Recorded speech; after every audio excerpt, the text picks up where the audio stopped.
I read 101 books in 2022. Here are my top 21 picks.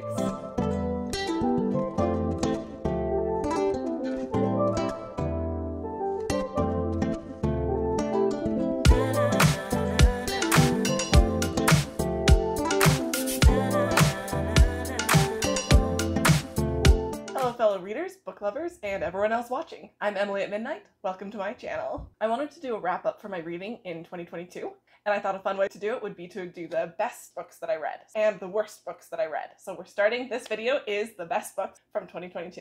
I've split these books up into 3 categories: nonfiction, fantasy, and general fiction. Hey, editing Emily here. I realized when filming this video, I didn't place myself in the frame very well, and so I cut off a lot of the books that I'm holding up, so I put them on the screen to make up for that. I also, unfortunately, cut off the shirt that I was wearing. I filmed the video during Banned Books Weeks and wore my Read Banned Books t-shirt, but unfortunately the entire t-shirt is cut off, so you'll have to use your imagination there. Let's dive right in with nonfiction.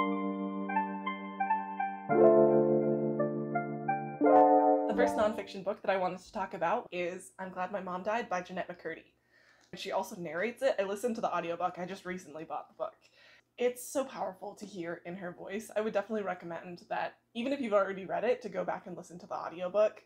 There are parts where you can tell she's trying to keep herself from crying, and it's really compelling.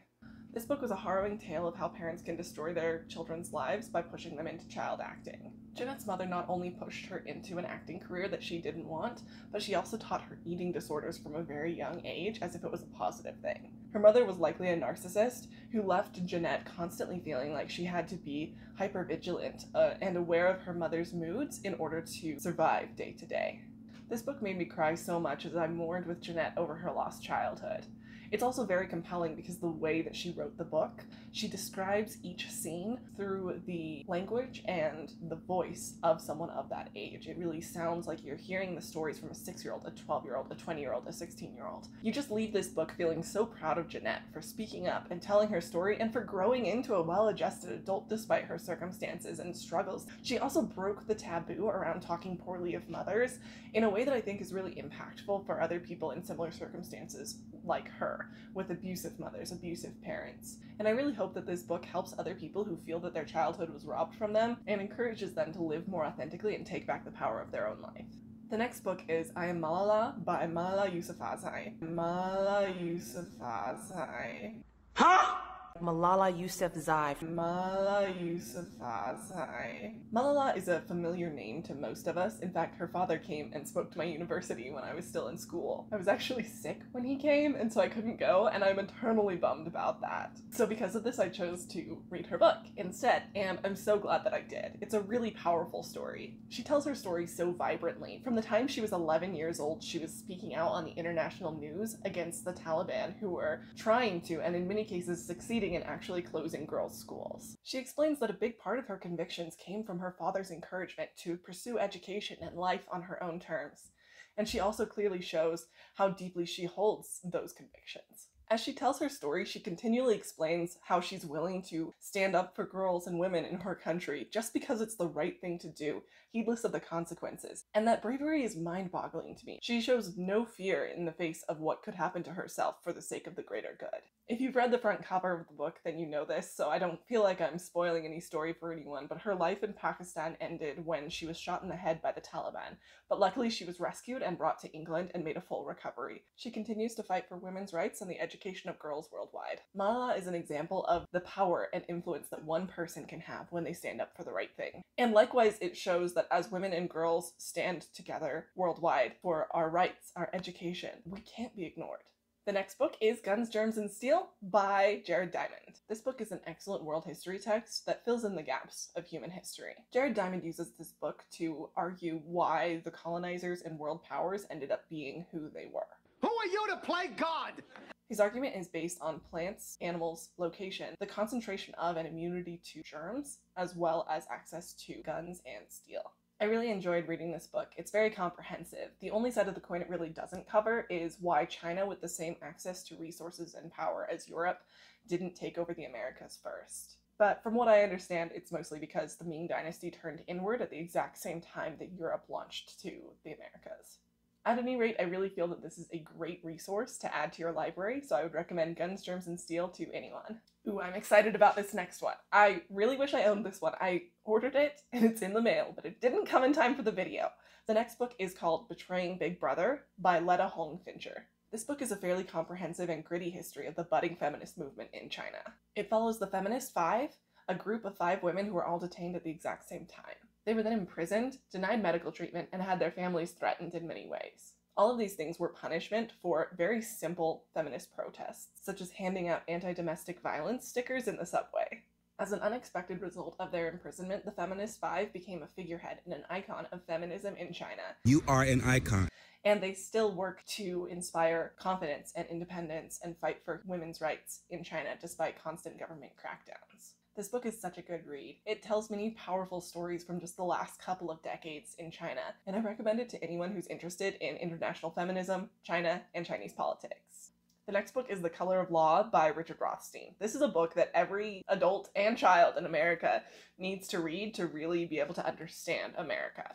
Political pundits on both sides love to discuss the socioeconomic differences between the average white person and the average black person in America. People throw around plenty of half-hearted and even harmful explanations for this divide, but this book systematically lays out the laws that have been passed in America from its conception to the modern age that were designed to advantage white people and disadvantage black people. This is a heavy topic. It's heartbreaking to see the ways that racist lawmakers and citizens went out of their way over and over again to hurt people, but it's such an important history to learn.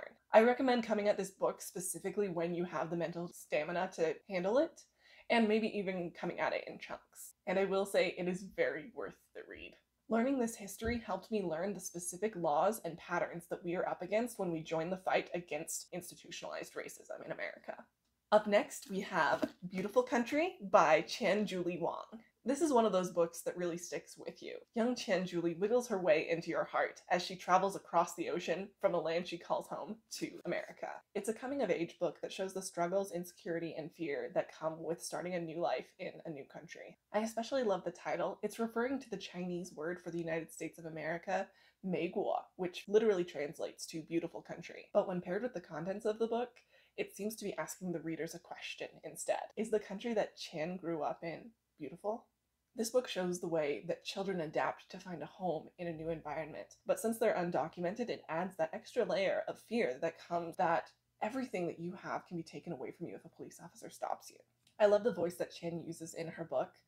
It perfectly encapsulates the voice of a child, and just like with Jennette McCurdy's book, it matures as her younger self grows up. I especially love the way that she depicts being an immigrant, and especially undocumented, and how that affects their daily life. It's a really compelling tale as we see her father, full of hope with the American dream, make life-altering plans to move to the US, and see how that changes as reality hits them and things aren't exactly like they had expected. I think this book is an important mirror for American citizens to hold up to our country. Qian Julie shows what an actual immigrant's experience is like, and it's up to us to choose what we will do with that information. This book is joyful, tragic, and heartwarming. Next, we have The Last Girl by Nadia Murad. This book does contain descriptions of SA. I won't be going into details, but the book does describe it, so if that's triggering for you, feel free to skip ahead to this timestamp.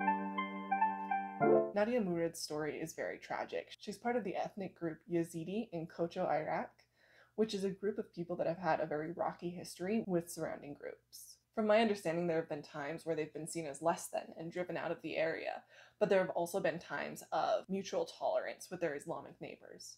When there is that discord, it's because the Yazidi follow oral religious traditions and therefore aren't people of the book and are seen as somewhat less than or heathenistic to the Islamic State. Sorry if I've gotten any of these details wrong. Feel free to fact check me by this book or any other resources that you have in the comments below. I am by no means an expert on this region or this history. Basically, at the beginning of the book, Nadia's people are being besieged and attacked by the Islamic State. The townspeople are all rounded up, the young men are forced to join the IS army, the old women are killed, and the young women are taken into sex slavery to be sold as wives to Islamic men.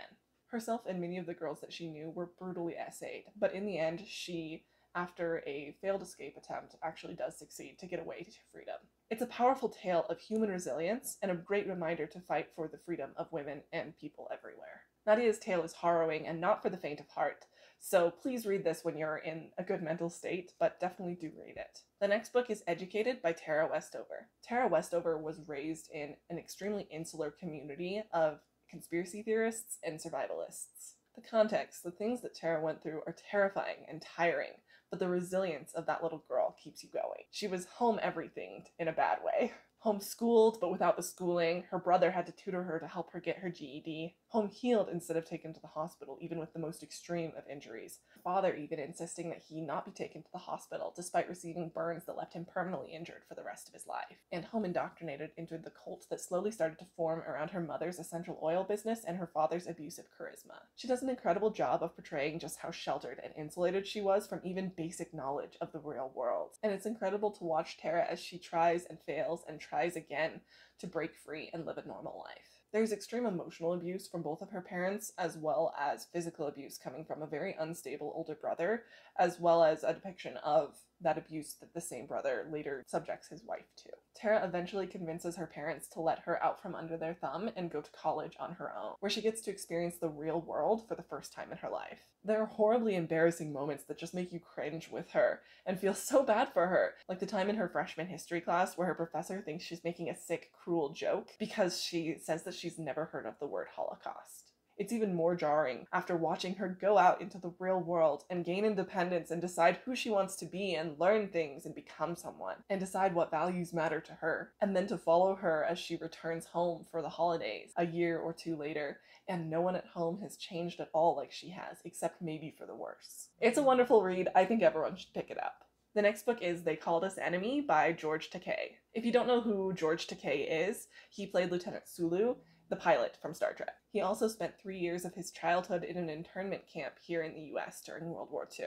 The US shamefully had many internment camps during that war, where we imprisoned people purely for their Japanese heritage. It's a horrible black mark on our history, and I'm so glad that George Takei wrote his story so that we can remember the real harm that we did and not do it again. It's a graphic novel where George Takei describes what life was like as a young boy, watching his parents suffer through the disrespect, humiliation, and harm of being held against their will, carted off to the middle of nowhere with no warning or choice, and having their every earthly possession taken from them. Contrary to that bleak description, and also the content, it's not actually a bleak book. He also recalls baseball and forming communities and Christmas and making friends. He juxtaposes the horror of their situation with the beauty of life. I especially appreciate the way that George Takei contextualizes his story. He intersperses his own personal narrative with relevant laws, speeches, and other pieces of information from that time.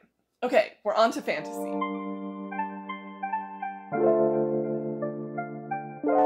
The first fantasy book that I wanted to talk about is Shadows for Silence in the Forest of Hell by Brandon Sanderson. Brandon Sanderson's books are well known for being incredibly imaginative, and that shows through in this book. This is actually a short story that, if memory serves, he wrote for a writing contest between himself and some of his writer friends. It's a ghost story, but in typical Sanderson form, he wrote a gripping and unique take on ghosts and a frightening and exhilarating plot. The main character is a middle-aged woman named Silence, who is such a compelling character, and it's so refreshing to see typically underutilized demographics like middle-aged women being utilized in fantasy. If you can stand just the tiniest amount of ghosts, then I think you'll love this story. Up next, we have The Emperor's Soul, also by Brandon Sanderson. If you follow me on Goodreads, you probably know that I read a ton of Brandon Sanderson books during 2022, and so I had to feature more than one on this list. This time, it's a novella. This novella takes place in the Cosmere, the fictional universe that most of his stories take place in, including the aforementioned Shadows for Silence in the Forest of Hell, the Stormlight Archive, Mistborn, what have you. The main character is a woman named Shai, who is a thief and a forger. But the particular kind of forging that she does is super interesting. She uses a form of magic that transforms something's soul, be it an object or, in less ethical practices, humans. At the beginning of the novella, Shai is captured and sentenced to death, unless she agrees to the reprehensible and nearly impossible task of reforging the Emperor's soul. The magic is fascinating to unravel,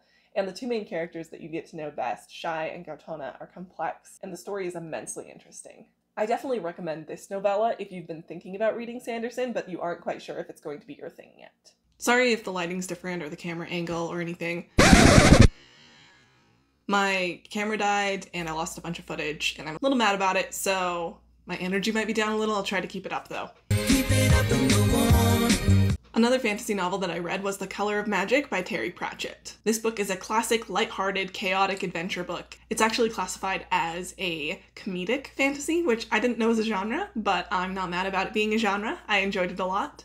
The Color of Magic is the first book in the Discworld series by Terry Pratchett, which is actually a 41-book series. The Discworld series, depending on how you look at it, is actually more of a set of 5 to 8 different interconnected series that all take place in the same fantasy world. Despite there being so many different series happening all at once, there's 4 typical entry points for entering different series. And despite The Color of Magic being the first book and the entry point for the first series, it's actually pretty well known as being one of the worst places to start the series, which I did not know when I started it. I read it as a buddy read with my friend because we both really wanted to get into Terry Pratchett's fantasy work. And honestly, I don't regret it. I had a lot of fun with it, and I'm excited to continue with that series. The story follows a wizarding school dropout named Rincewind, a hopelessly optimistic tourist named Twoflower, and his animate luggage. It's a short read with a lighthearted and fast-paced plot, and while it doesn't explain anything with too much detail, you do start to get a feel for the magic systems and politics at play in the Discworld. The characters don't really grow or change too dramatically, but they do come out the other side as more confident versions of themselves, which is always fun to see. It also ends in a pretty dramatic way that's left me on the edge of my seat, and I can't wait to continue on with this series. The next fantasy book is The Blue Sword by Robin McKinley, and unfortunately with a name like Blue Sword, I really didn't have very high expectations, but I was happily surprised.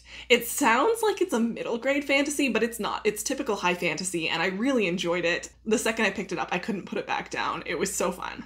The plot follows a female main character named Harry, and you also get to know several other characters that I felt to be all compelling in their own ways. There's a romance that's sweet and not forced, but also doesn't take over the plot. It allows room for Harry to continue to grow and progress as an individual, as a character, without having the romance be the end-all, be-all of her character, which I really appreciated. The majority of my fantasy reading has been Brandon Sanderson's works, which are very intense when it comes to world building in a great way. But The Blue Sword, on the other hand, is a lot less overwhelming with the world building while also giving you these wonderful nuggets of lore and magic and intrigue. My only critique, which isn't really a critique of this book, but it's something that I noticed, I happened to read this book at the exact same time as Dune, and there were a lot of thematic issues that lined up very, very well in kind of an odd way. The point of view character comes from a more advanced civilization and then finds themselves moving to a desert world with natives that have a culture that is unreconcilably different from the POV character's original home. This character then starts to slowly find themselves making a home and a place for themselves in this nation, and starts to fit into the religious stories and myths of the area. They first have to duel with the leader of the desert nation, and later lead a battle against a larger force that threatens the character's original home and new home in the desert. Luckily, once you get into The Blue Sword or Dune, you can tell that the stories are told in dramatically different ways, and the details make them completely separate stories. But it was still interesting to notice these very similar themes and see how different authors explore them completely differently. I will say, it's very much just a thematic issue. It doesn't feel like any kind of plagiarism or anything. It was just very interesting to notice. And I think mainly if it weren't for the desert detail, I wouldn't have noticed at all. Overall, I really loved the characters and the story told in The Blue Sword. And there's something about the storytelling that just felt uniquely magical and mystical to me. I think it's safe to say that The Blue Sword is up there with my very favorite books that I've ever read, and I can't wait to keep reading the Damar series. Okay, I'm really excited about this next book. I bought it and it's coming in the mail, but I don't have it here right now. The book is Strange Beasts of China by Yen Ge.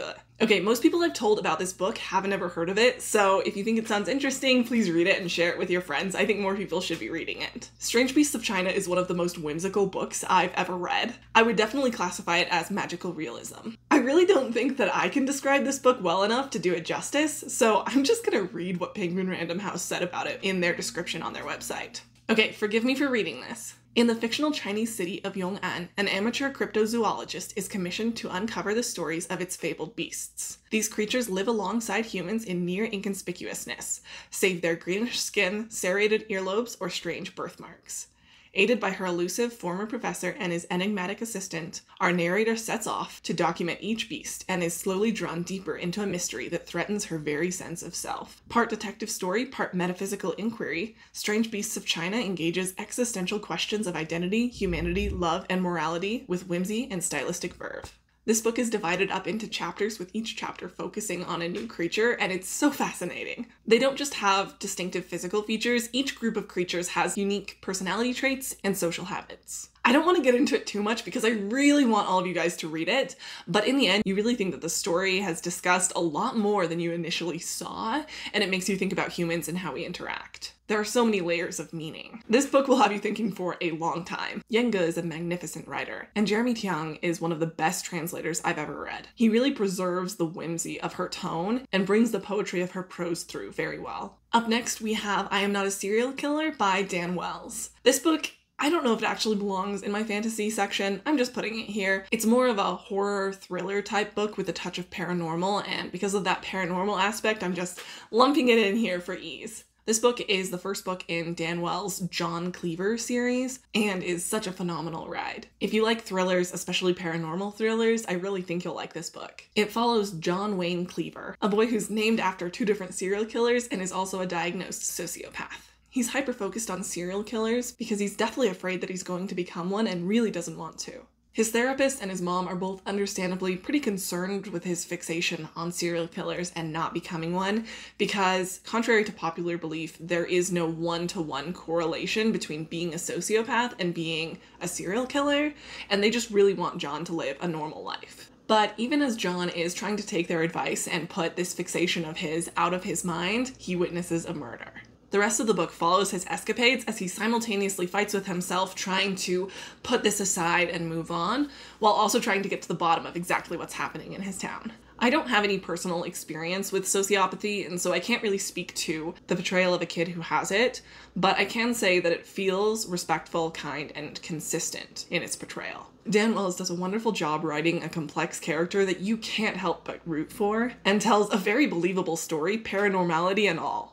The last fantasy book that I'm going to cover is Kind of a Big Deal by Shannon Hale. This is the only YA fantasy that I'm aware of on my list, and it was an unexpectedly amazing book. At first I thought it was going to be just the regular story of a young woman feeling awkward and growing up and growing into herself, but Shannon Hale really pulled out all the stops with this one. Josie is a girl who fears she peaked in high school. Living on her own and trying to make sense of the world, she feels she may have accidentally left behind the only part of her life that would be good far too soon by graduating early. Because of this anxiety, she starts to seek escapism through books, which I think most of us can relate to, but she quickly finds herself literally dragged into the world of each book. I won't spoil the rest, but this book does a really great job of exploring the fear, yearning, hopes, and growing pains of young adult life. These human emotions are displayed so candidly right alongside some very interesting magic. I'll admit when I started the book, I wasn't sure I was going to like it, but there's just something special about that third act where the pace really starts roaring with some serious stakes and some very interesting magic. And finally, the resolution comes slow and steady, but not at all like you expected. Okay, we're on to fiction.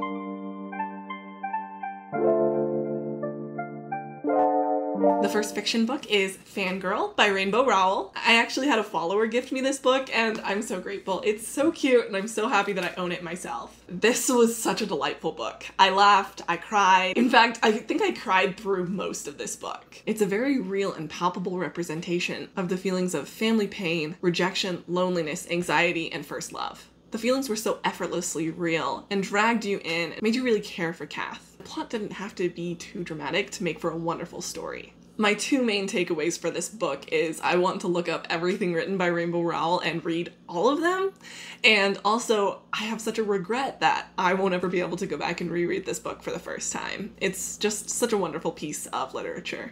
The next book is Where the Crawdads Sing by Delia Owens. I feel like this book is pretty well known, so I won't break it down into too much detail, but it follows a girl named Kai, whose parents and siblings all walked out on her, leaving her to raise herself alone in the marshlands of North Carolina at a very young age. The book follows a split timeline, with one depicting her life growing up from child into adult, and the other taking place when she is an adult on trial for a crime that isn't revealed to us as an audience for a while into the book. One major note here, I don't think I've ever read a book with a trial in it that kept me guessing until the very last moment of the book, as well as this book did. I don't think I've even read any non-mystery books that have kept me guessing and intrigued and curious for as long as this book did. It was masterfully written and a pleasure to read from start to finish. It was sad, it was funny, it was beautiful. I definitely think I'll read it again, and speaking of that, I haven't watched the movie yet, and I'm a little nervous too because I liked the book so much that I really don't want it ruined for me. So if you've seen the movie and you've read the book, comment below if you think that I should watch it or if you think I'll be disappointed. The next book is My Grandmother Asked Me to Tell You She's Sorry by Fredrik Backman. This is one of the most wholesome books that I have ever read, and it's one of my all-time favorite books. It's by the same author as A Man Called Ove or A Man Called Otto, if you've seen the movie. And I'm pretty sad that I don't have it here with me. I do own it, but I've lent it to a friend. I spent like a half hour looking for it before I remembered, but I don't have it. I'll put it on the screen. This is the story of a little girl trying to make sense of the world with the help of her grandmother. I won't really call it a coming-of-age book since she starts at 6 and ends at 7, and I think that's a little too young for that genre, but it's in that vein. The girl and her grandmother had created a fictional language and world, and through this fantasy, her grandmother left her a series of notes that led the little girl to slowly get to know several fascinating and complex characters. It's just so incredibly wholesome and will make you cry. If you like children, or grandmothers, or friendship, or dogs, you will love this book. Okay, next we have The Handmaid's Tale by Margaret Atwood. This book, this one lived up to the hype. Could you just hold on for 1 second? Oh, okay.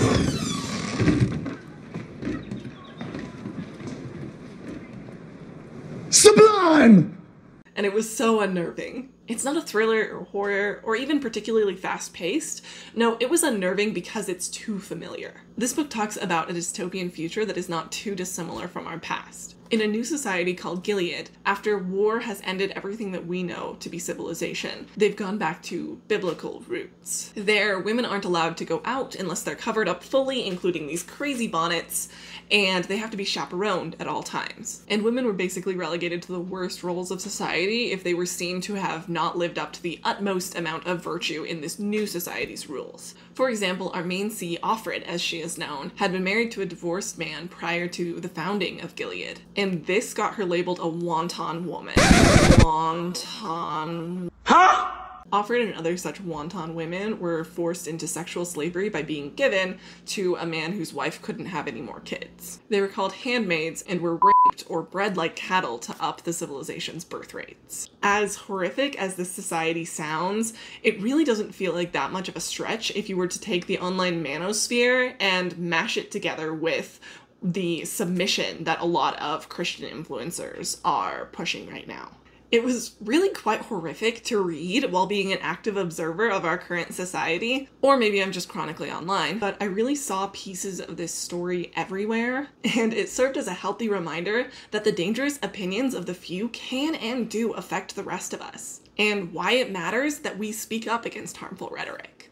Okay, the very last book is Persuasion by Jane Austen, and I just got this super cute edition from a used bookstore near me, and I'm really happy about it because prior to that I only had this Chinese edition, which is also gorgeous, but a lot harder to read, so I'm really glad that I have this edition now. Wow, what a fun book. I was really hoping for a companion to Pride and Prejudice. I just wanted to keep reading Pride and Prejudice, and that's really exactly what I got. Plus, this time it's a second chance romance? Say no more. I'm just a sucker for a second chance romance, especially when the original reason for breaking up is tragic and forgivable and the characters have been helplessly pining. I love it. All of that describes this book.